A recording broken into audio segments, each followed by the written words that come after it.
балаларыңызға компьютер сатып алып беріңіз. Сол кезде олар телефон шұқып көзін ауыртпайды. Неге десеңіз, компьютерде көптеген қызық нәрселер бар да, және пайдалы нәрселер бар.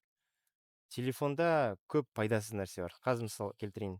Мысалы, компьютерде адам клавиатурамен жұмыс жасауды үйренеді. Ол өмірге, жұмысқа ертең өте маңызды. Телефон шұқу, ол ол деген жақсы ғой, бірақ телефонда ол и так та үйреніп алады да, а компьютерде үйрену оңай емес. Сондықтан кішкентайынан компьютер сатып алып беріңіз. Wordпен жұмыс жасап білсін, PowerPointпен жұмыс жасап білсін. Балалар тез қағып алады оны.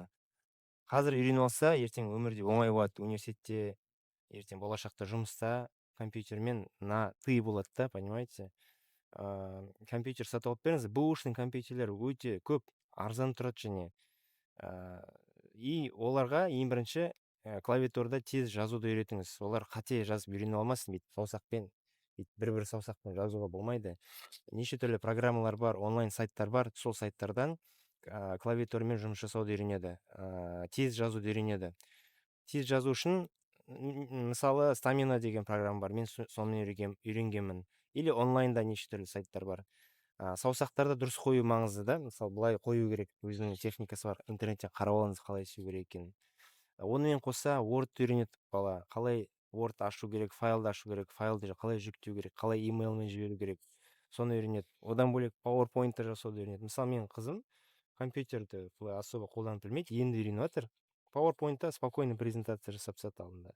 То есть ол балаға қазір үйрену өте оңай.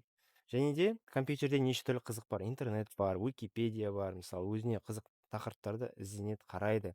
И компьютермен тез жасайсың да, телефонмен 10 сағат шұқып, жақын отырады да бала біріншіден. Көз ауырады. А компьютерде сен на расстояние қойып қоясың.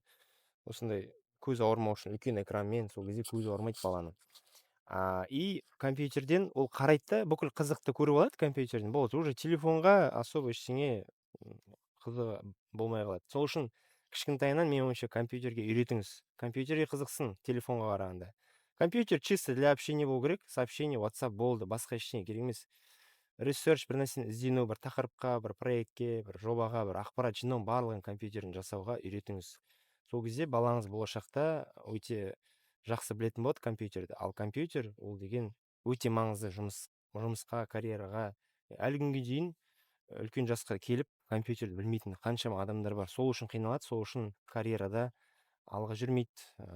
То есть көптеген мүмкіндіктерден құр қалады. Мен мысалы көптеген видеоларды көрсетсем, бүйтесіз, сөйтесіз, мына сайтқа кіресіз, соны да жасай алмайды да, қарапайым нәрсені жасай алмайды. Вот сондай болмасын десеңіз балаңызға, онда компьютер алып беріңіз.